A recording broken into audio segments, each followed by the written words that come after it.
میں احمد ابوبکر ہوں. آپ دیکھ رہے ہیں ہمارا ڈیجیٹل سوشل میڈیا اور فیس بک پیج دیکھ رہے ہیں. ملک میں جو اس وقت سیاسی صورتحال ہے وہ بہت تلخی کی جانب جا رہی ہے. ملک میں جو حکومت چینج ہوئی ہے اس کے بعد جو رد عمل آیا ہے وہ ابھی تک نہ تو ملک کے اداروں سے سنبھالا گیا ہے اور نہ ملک کی حکومت اسے سنبھال سکی ہے.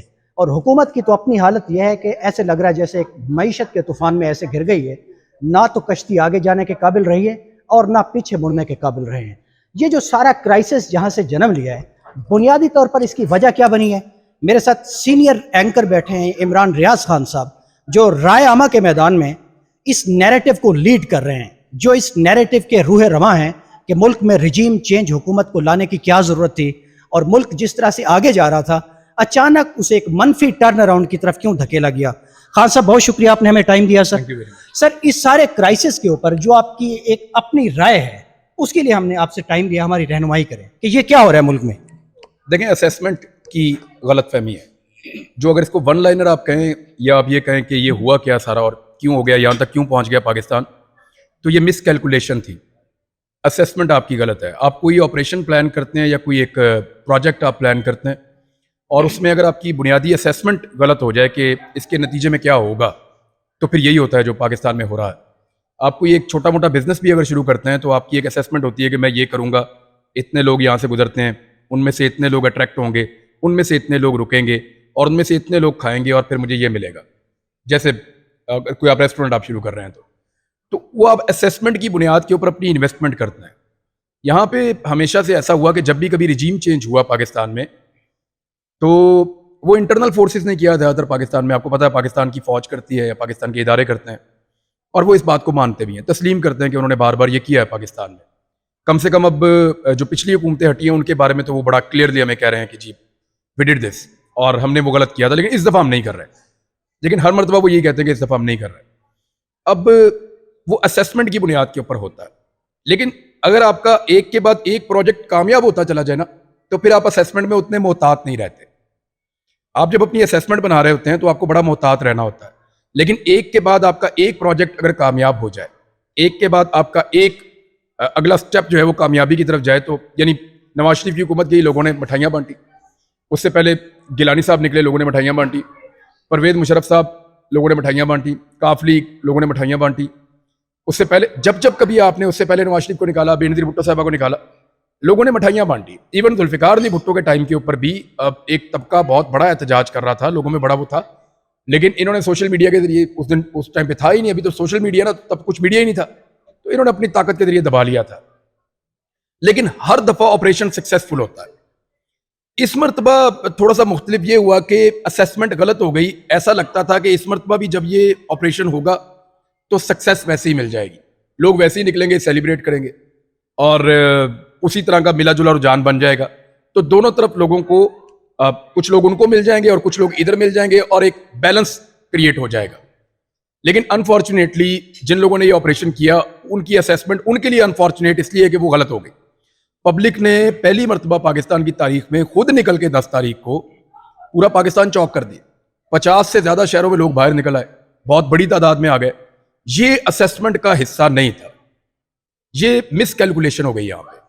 اور پھر اس کے بعد لوگوں نے ایک ٹرینڈ بنایا, دنیا کی تاریخ میں کبھی ایسا نہیں ہوا کہ ٹویٹر پہ کوئی ٹرینڈ اتنا لمبا چلا ہو اور اتنے ملینز کے اندر اس کے اندر جو ہے وہ ٹویٹس ہو رہے ہوں. وہ ہوا صرف یہ امپورٹڈ حکومت نامنظور کے اوپر. پھر اس پہ لوگ کھڑے ہو گئے اور ابھی بھی وہ بار بار ٹرینڈ میں آتا ہے. پھر لوگوں نے سوالات پوچھنا شروع کر دیے. اور عجیب بات یہ ہے کہ اس مرتبہ جو لوگ کھڑے ہوئے وہ پہاڑوں سے اتر کے نہیں آئے ہوئے. اس مرتبہ جو لوگ کھڑے ہوئے وہ کوئی بیکورڈ ایریا سے نہیں ہے, وہ پاکستان کے بڑے بڑے شہروں سے ہیں.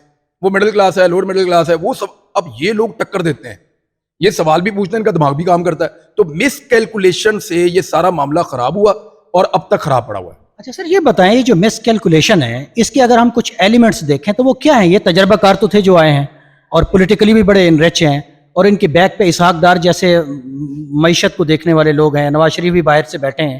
تو یہ ٹکر کے جو لوگ اچانک آ گئے ہیں درمیان میں, تو یہ مس کیلکولیشن کیوں ہو گئی؟ اس سے ڈائنامکس کیوں چینج ہو گئی؟ جو معیشت ہوتی ہے نا وہ کبھی بھی کوئی ایک آدمی نہیں چلاتا, معیشت ایک کانفیڈنس چلاتا ہے.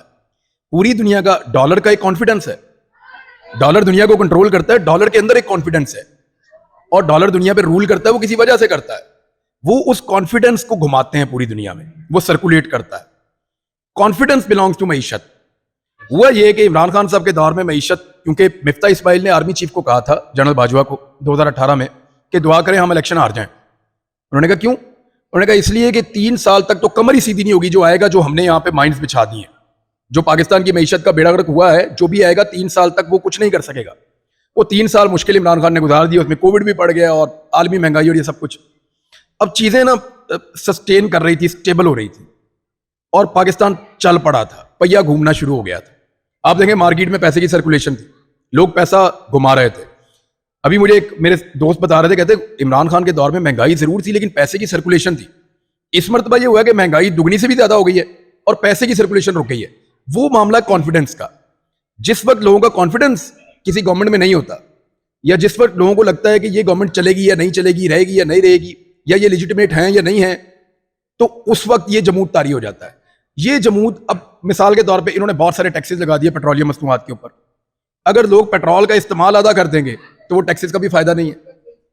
یعنی وہ ٹیکسز پھر کہاں جمع ہوں گے؟ زیادہ ٹیکس اکٹھا کرنا ضروری ہوتا ہے, نہ کہ زیادہ پیسے لینا. یعنی آپ اگر 100 لوگوں سے 1-1 روپیہ لے رہے ہیں, یا آپ 2 لوگوں سے 10-10 روپے لے رہے ہیں, تو بہت فرق ہے. یہاں 20 اکٹھے ہو رہے ہیں, وہاں 100 اکٹھے ہو رہے ہیں. تو معیشت چلتی ہے جب تک وہ اکنامک ایکٹیویٹی آپ کی ریوالو کر رہی ہے, پیسہ سرکولیٹ کر رہا ہے. ہمارے یہاں پہ جو بد اعتمادی پیدا ہوئی, اس کی وجہ سے سب کچھ ایک دم دھڑم سے نیچے بیٹھ گیا. حکومت نے اس نیچے بیٹھی ہوئی چیزوں کو کنٹرول کرنے کے لیے جو چیزیں کی, یا جو ٹولز انہوں نے اپلائی کیا, انہوں نے عام آدمی کی کمر توڑ دی. یہ آگے بڑھتا چلا جائے گا. دیکھیں میں آپ کو اس کا سلوشن, آسان چیز ہے, مجھے پتا اگلا سوال آپ یہی پوچھیں گے. سلوشن اس کا یہ ہوتا ہے کہ آپ لوگوں کو کانفیڈنس دے دیں. کانفیڈنس آپ کیسے دیتے ہیں؟ لوگوں کو کہتے ہیں ڈیسائیڈ یور سیلف, جاؤ اور جا کے فیصلہ کرو. آپ لوگوں کو فری اینڈ فیئر الیکشن دے دیں, لوگوں کو لگے گا کہ میں اپنے ملک کا فیصلہ خود کرنے جا رہا ہوں. جب آپ کو یہ لگے گا کہ آپ کا ووٹ فیصلہ کرے گا کہ یہ ملک کس سمت میں جانا ہے, تو آپ کا سسٹم میں اعتماد بڑھے گا. اچھا سر, یہ جو مس کیلکولیشن کی کہانی ہے, اس میں اب ایک فیئر الیکشن کیسے ہو جائے گا؟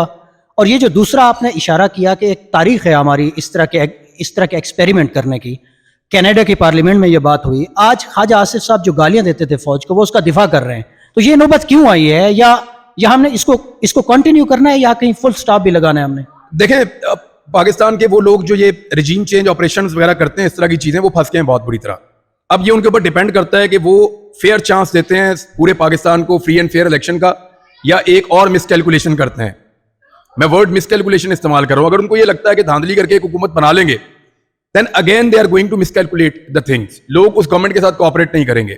اگر آپ دھاندلی کر کے کسی کو لا کر مسلط کریں گے تو لوگ احتجاج بھی کریں گے, اور جو باتیں لوگ ابھی اپنے منہ سے نہیں بول رہے, یہ بڑا انفارچونیٹ ہوگا, اس وقت لوگ وہ باتیں بھی کرنا شروع ہو جائیں گے, اور وہ تقریباً شروع ہو چکی ہیں. یاسمین راشد نے تو نام بھی لے لیا ایک بریگیڈیئر کا, تو یہ چل رہا ہے. خان صاحب نے بھی نام لیا اس بریگیڈیئر کا کہ ایک بڑے افسر ہیں, لاہور میں بیٹھے ہیں اور ریگنگ کر رہے ہیں. دیکھیں عمران خان صاحب نے جس طرح نام لیا تھا, انہوں نے کہا کہ ایک بڑا آدمی ہے لاہور, بریگیڈیئر رانجھا کا ذکر کیا, اور پھر بعد میں بریگیڈیئر رانجھا کا ورڈ بول دیا. تو انہوں نے بات نام لیا بھی نہیں اور بتا بھی دیا کون ہے بندہ. انہوں نے بڑی باریک واردات ڈالی عمران خان صاحب نے. لیکن یاسمین راشد صاحبہ نے بہت کھل کے نام لیا, اور میری انفارمیشن کے مطابق, میری Pakistan P T I Tehreek Insaf کے لوگوں سے بات ہوئی, میں نے کہا جی آپ کی یہ پالیسی, آپ کو لگتا ہے ٹھیک ہے کہ آپ سرونگ آفیسرز کا آپ نام لے رہے ہیں, دھاندلی کے معاملے کے اندر آپ یہ کر رہے ہیں؟ انہوں نے کہا جی ہم دیوار کے ساتھ لگے ہوئے ہیں, یا تو ہم الیکشن ہار جائیں, ہماری پوری کی پوری سیاست اسٹیک کے اوپر ایک بڑی پولیٹیکل پارٹی ہے پورے پاکستان کے اندر, یا تو الیکشن ہار جائیں, تو یا پھر ہم پروٹیسٹ کریں, وقت سے پہلے بتائیں کہ یہ ہمارے ساتھ یہ ہو رہا ہے. اور میں نے جب ان سے آف دی ریکارڈ بات چیت ہوئی, تو مجھے اس بات کی سمجھ ہے کہ اگر یہ سلسلہ نہ رکا تو آنے والے دنوں میں یہ جو جماعت ہے یہ اور بھی زیادہ سخت انداز میں بات کرے گی. اچھا عمران صاحب, نومبر میں ایک بڑی تعیناتی ہے جس نے پاکستان میں ایک سیاسی طوفان یا ایک بھونچال برپا کر رکھا ہے.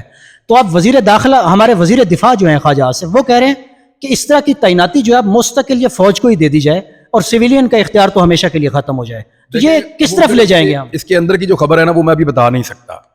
اس کے اندر جو بات ہے, یہ آئیڈیا وہ کیوں دے رہے ہیں اور کس کے کہنے کے اوپر دے رہے ہیں. ان کے ایک بہت قریبی دوست نے ان کو کہا کہ یہ آئیڈیا پٹ کرو, اور اس آئیڈیا کے ذریعے سے ایک بہت بڑی سچویشن کو اوائڈ کرنے کی کوشش کی جا رہی ہے, جو سچویشن کسی وقت بھی اکتوبر نومبر میں کریٹ ہو سکتی تھی.